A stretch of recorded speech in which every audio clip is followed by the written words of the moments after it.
Lanjut, Pak Taufik Basari. Pertama tentu saya mengucapkan terima kasih atas kerja dari tim ahli Badan Legislasi yang telah menyusun draft RUU usulan balik ini terkait dengan penghapusan kekerasan seksual yang sekarang diusulkan judulnya menjadi tindak pidana kekerasan seksual. Saya juga melihat draft ini telah banyak mengakomodir dari berbagai pandangan-pandangan yang berbeda yang muncul selama ini, baik di luar DPR maupun dalam proses RDPU kita. Saya lihat sudah ada beberapa penyederhanaan, ada penghapusan, ada reformulasi normanya ya untuk mengakomodir pandangan-pandangan yang ada tersebut. Kalau saya melihat ini memang seperti yang disampaikan oleh Ketua Panja kita nih, Cak Willy Aditya, yang berlatar belakang pendidikan filsafat, ya, bahwa perbedaan itu semestinya bisa diselesaikan dengan dialog. Ini tim ahli Badan Legislasi sepertinya sudah menangkap pesan dialog yang disampaikan oleh Ketua Panja, kemudian merumuskan dalam draft ini. Nah, karena saya dan kita semua juga memang baru menerima draft pada hari ini, tentu butuh waktu ya untuk mendalaminya sebelum memberikan masukan. Tapi saya ingin memberikan masukan awal dengan memberikan catatan-catatan singkat. Ada 5 catatan ya. Yang pertama terkait dengan asas, tujuan, dan ruang lingkup yang tidak secara eksplisit disebutkan dalam draft awal ini. Mungkin perlu kita kaji, baik dalam hal teknik penyusunan peraturan perundang-undangan, maupun dalam hal apakah memang keseluruhan materi dan muatan draft RUU ini sudah menggambarkan kejelasan asas, tujuan, dan ruang lingkup tersebut. Kemudian yang kedua, di dalam definisi kekerasan seksual, menurut saya perlu adanya penekanan terhadap problem relasi kuasa ya, sebagai salah satu kondisi yang memungkinkan terjadinya kekerasan seksual, atau bisa juga dimasukkan dalam penjelasan umum.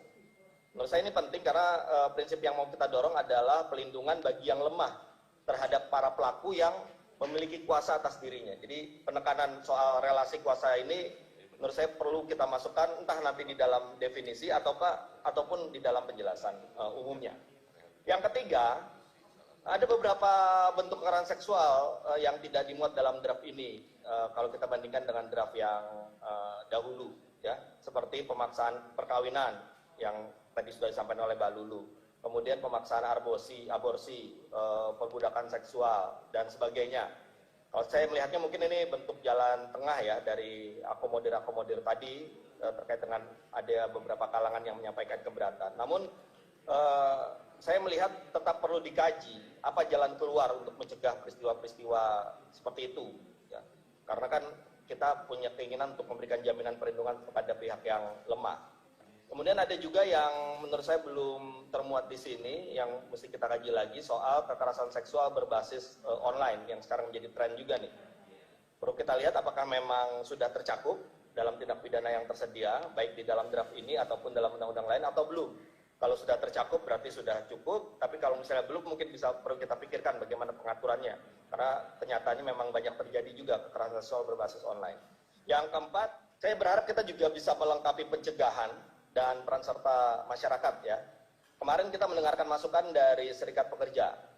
Mereka menggambarkan bagaimana kondisi kerja mereka yang seringkali diwarnai kekerasan seksual. Saya juga beberapa kali diundang di beberapa kampus, seperti yang terakhir di IAIN Kota Metro, Lampung. Ya. Mereka menerbitkan peraturan rektor untuk penanggulangan kekerasan seksual di lingkungan kampus. Nah, artinya kekerasan seksual itu juga seringkali terjadi di tempat kerja, seringkali di tempat pendidikan dan sebagainya. Nah, di dalam draft ini memang sudah ada bab pencegahan. Tapi kalau saya baca, penekanannya masih kepada peran pemerintah dan pemerintah daerah.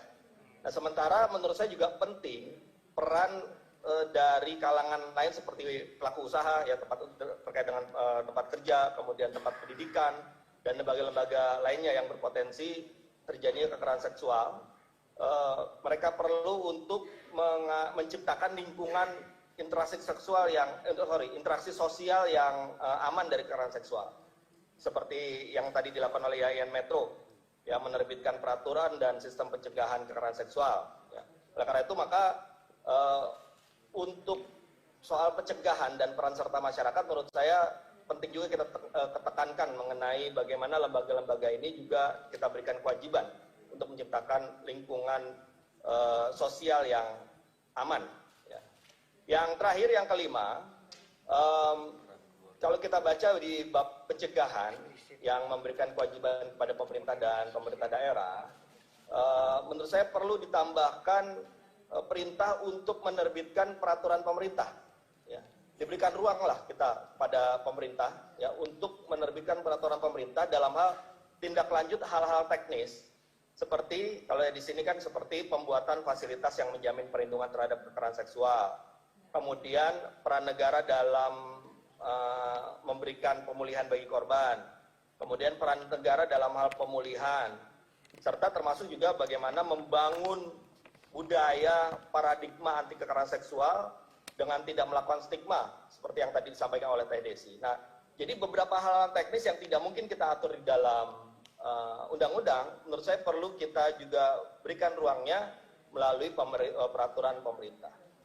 Oke, jadi itu yang bisa saya sampaikan sebagai tahap awal, tapi yang jelas kita memang harus fokus pada hal-hal yang memang menjadi tujuan utama dari undang-undang ini. Jangan melebar kemana-mana. Kalau misalnya memang tujuan kita adalah mencegah dan memberikan perlindungan terhadap korban, maka kita harus fokus di situ.